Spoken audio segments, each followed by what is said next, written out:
Hello guys, कैसे हो आप लोग। वेलकम है अपने न्यू चैनल में, न्यू व्लॉग में। आज मैं आया हुआ था जूनागढ़, तो अभी मैं अपार्टमेंट की छत पे खड़ा हूँ और हम एक यूनिक जगह पे जाने वाले हैं। आप देख सकते हो जूनागढ़ में बारिश का मौसम कैसा है। देखो, पूरा बारिश का मौसम हो रखा है, बादल बादल पूरे छाए हुए हैं। और हम इसीलिए हम सब जाने वाले हैं भवनाथ में। सब तो नहीं, हम अकेले ही जाने वाले हैं।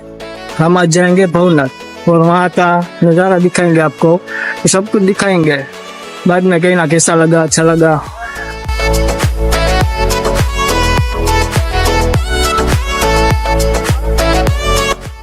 तो चलो गाइस, चलते हैं भवनाथ और देखते हैं क्या वहाँ का हाल है, कैसे है सब कुछ। चलो देखते हैं। हेलो गाइस, देखो हम निकल रहे हैं भवनाथ के लिए। अभी हम जाएंगे वहाँ, देखेंगे क्या हाल चाल है। देखिए पूरा नज़ारा, जा रहे हैं अपनी चन्नों को लेके जा रहे हैं। देखिए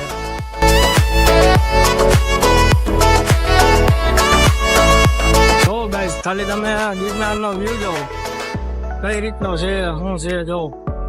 આમાં જે મજા આવે ને ગિરનારમાં જવાની, એ વર્ષમાં ચોમાસામાં જ બહુ મજા આવે। આજે દિવસે તો તમને એટલી મજા ના આવે।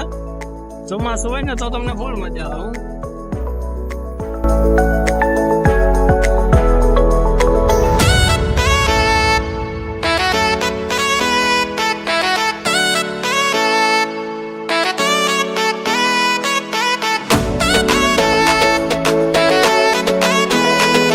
તો ગાઈસ આપ જગ્યા ગિરનાર રહે જ્યારે વચ્ચે જગ્યા આવે છે, આ જગ્યામાં આપણે જોઈ શકીએ કે પવન અત્યારે બહુ જ છે।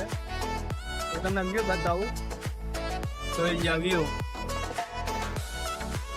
તો સામેની તરફથી પણ ખૂબ સારો વ્યૂ આવે છે, તો આપણે સામેની તરફ જઈએ।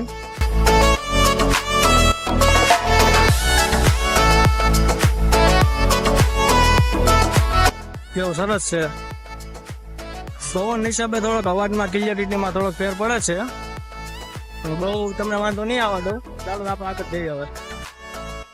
ગાઈસ, આ આવી ગયું છે દામોદર કુંડ, કે જ્યાં લોકો અસ્થિ વિસર્જન કરવા, નાહવા, કે આપણે કહીએ ને કે આપણે જાય બધે નાહવા, અસ્થિ વિસર્જન કરવા, આ જગ્યા છે। આપણે આવી ગયા છે દામોદર કુંડ। આપ જોઈ શકો છો કેટલી પબ્લિક છે। જો ચોમાસામાં પણ પબ્લિક હોય જ છે, વરસાદ થોડોક શાંત થયો છે તો પબ્લિક આવી છે। જોઈ શકો છો આપ, આ છે મંદિર।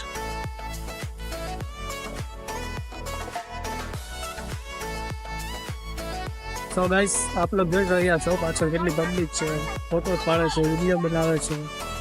આ છે વ્યૂ દામોદર કુંડનું પાણી, જોઈ શકો છો આપ। આ પાણી સીધું ગિરનારમાંથી આવે છે, એટલે એક જ્યાંથી હવે આપણે આગળ જઈએ ભવનાથ તરફ અંદર જઈએ। શકો છો ગાઈસ, વ્યૂ જોઈ શકો છો, વાદળોની વચ્ચે ઘેરાયેલ ભવનાથ આપણું। આ છે ભવનાથ નો પ્રવેશ દ્વાર। અહીંથી આપણે અંદર આવી ગયા એટલે ભવનાથમાં એન્ટર થઈ ગયા। તો ફાઇનલી ગાઈસ, આ છે ભવનાથ નું મેન મંદિર, રઘુનાથ દ્વાર। મંદિરનો વ્યૂ, પાછળનો વ્યૂ જોવો ખાલી તમે। આ છે આપણું મંદિર, મેન મંદિર। તો જો ગાઈસ, આ જગ્યા છે, અહીંથી ડાયરેક્ટ આપણે જટાશંકર જવાય છે। ને આ છે આપણું રોપવે, આપણે કહીએ ને ઉડન ખટોલા, ને આ જગ્યાએથી જવાય આપણે રોપવે। છતાં આપણે જાશું નહીં, કારણ કે આપણી પાસે ટાઈમ એટલો નથી। આપણે અહીંથી પાછા આ મંદિર જાશું, જોશું, ત્યારે આપણે यहाँ જવાનો ટાઈમ નથી। चलो गाइस, देख सकते हो हम आ गए हैं गिरनार पे। देखिए सब। तो गाइस, खाली भगत कच्चा भगत चढ़ता आ गया છે આપણા મહેમાન। જોઈ લો,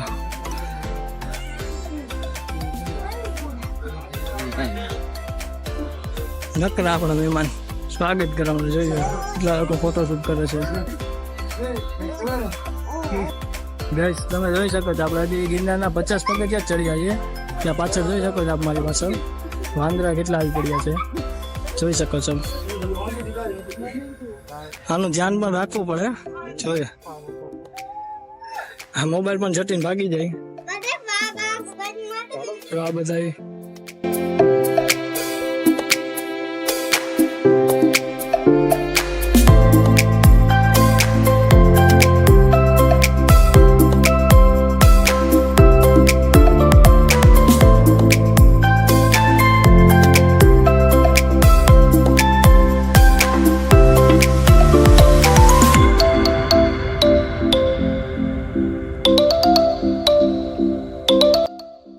તો ગાઈસ ગિરનાર ભવનાથ આ બધી જગ્યા લાયક જોવા લાયક છે. અને જોઈ શકો છો વાંદરાથી મને પણ બીક લાગે છે. જોઈ શકો છો આપ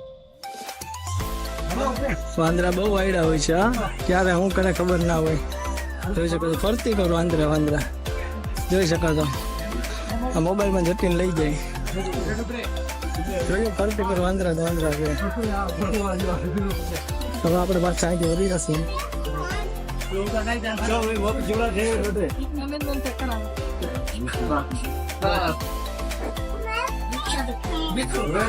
ચાલો હવે આપણે જઈએ પાછા નીચે. કેટલા લોકો છે જોઈ શકો છો. અત્યારે મોસમ જ એવો છે, ચોમાસાનો મોસમ એટલે કઈ ઘટે જ નહીં. તમારે એકવાર ગિરનાર જરૂર આવવું જોઈએ. તમે ક્યારેક આવો તો તમને ખબર પડે કે ગિરનારમાં શું છે. ચોમાસામાં આવો તો તમને મજા આવે. જોઈ શકો છો આપ કેટલા લોકો આવે છે. ઘણા લોકો આવે છે, ફોટા પાડે છે. ચોમાસામાં વ્યૂ એક નંબર હોય છે. ફોટા માટે પણ લોકેશન બેસ્ટ ભવનાથ હોય. જુનાગઢમાં જો ફોટા પાડવા માટે લોકેશન બેસ્ટ હોય તો એ જુનાગઢમાં છે ભવનાથ. કારણ કે ભવનાથમાં જ વિડીયો બહુ મસ્ત આવે, ફોટા બહુ મસ્ત આવે. કારણ કે વેધર જ અટાણે એવું છે, ચોમાસામાં આવવા જેવું છે. તો ગાઈસ હું જયારે જતો હતો ત્યારે એક જગ્યા બાકી રહી ગઈ છે તમારા માટે ખાસ. જે લોકો ગિરનાર આવવા માટે છે, ચડવા જવા માટે છે ગિરનાર, એના માટે ખાસ જગ્યા છે. જોઈ લો આ છે ચેકપોસ્ટ. પ્લાસ્ટિક બધી વસ્તુ અહીંયા કાઢી દેવાની. તો જયારે પણ તમે જો ગિરનાર ચડવા આવતા હો તો પ્લાસ્ટિકની વસ્તુ અંદર લઈ જવામાં આવતી નથી. જોઈ શકો છો ગિરનારમાં અંદર પ્લાસ્ટિકની વસ્તુ કઈ પણ લઈ નહીં જવાની, બધી અહીં ખાલી કરી નાખવાની. તો તમે આવતા હો તો તમે તમારી તૈયારીમાં આવજો. કારણ કે કઈ વસ્તુ અંદર તમને લઈ નહીં જવા દઈએ. બધી વસ્તુ પ્લાસ્ટિક બરાબર રાખી દેવાની, પછી વહી જવાનું. એટલે તમે જો ગિરનાર ચડવા આવતા હો જયારે પણ આવો તો એ વસ્તુ સાથે ના લઈ આવી છે.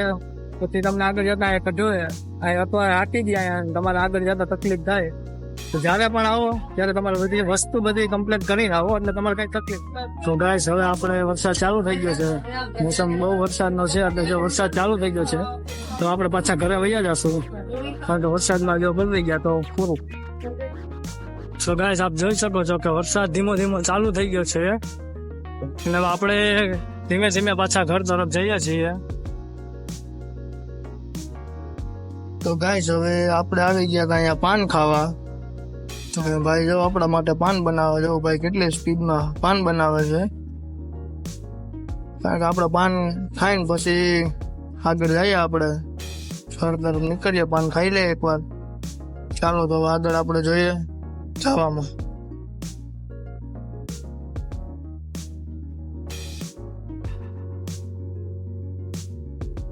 તો ગાઈસ આપ જોઈ શકો છો કે ગિરનારનો શું નજારો હોય અને શું ત્યાંની ઝલકો. જો ગિરનારમાં વાદળ છે કે વાદળમાં ગિરનાર છે ખબર જ ના પડે તમને.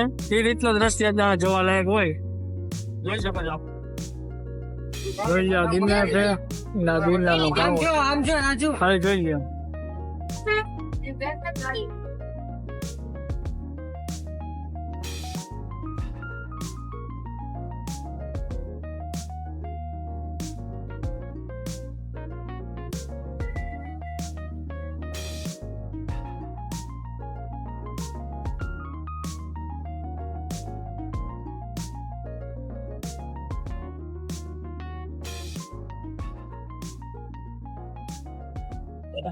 કાવો લઈ લીધો આપણે. હવે આપણે જવું ઘરે. જોઈ લો રસ્તો વરસાદ ચાલુ થઈ ગયો છે ભાઈ. હવે જેમ બને પેલા ઘરે વયા જાય. આપણે હવે ઘરે જઈએ છીએ. કાવો લઈ લીધો છે. કાવો હાથમાં જ છે. બળી જાય રાખવાની કઈ જગ્યા નથી તો હવે હાથમાં જ કેરી કરવા પડે છે. ચાલો જોઈ શકો છો વરસાદ ચાલુ થઈ ગયો છે ફૂલ. હવે જઈએ કરે. તો ગાઈસ આપ જોઈ શકો છો ફૂલ વરસાદ ચાલુ થઈ ગયો છે. ગિરનાર ગયા હોય ને વરસાદ ના આવે, વરસાદ ના આવે રસ્તો ક્યારે બને જ નહીં. ચાલો તો હવે આપણે ફૂલ સ્પીડમાં જઈએ ખરે.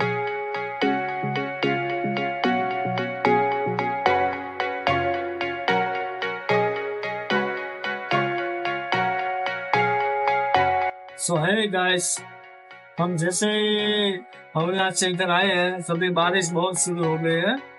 आप देख सकते हो, देखो फुल बारिश शुरू हो गई है. तो हम इसीलिए हम जल्दी आगे हमने कपड़े भी चेंज कर लिए है अब तो ऐसे ही लोग देखने के लिए हमें फॉलो करें, लाइक करें और कमेंट करें. और चलो मिलते हैं अब अगले ब्लॉग में.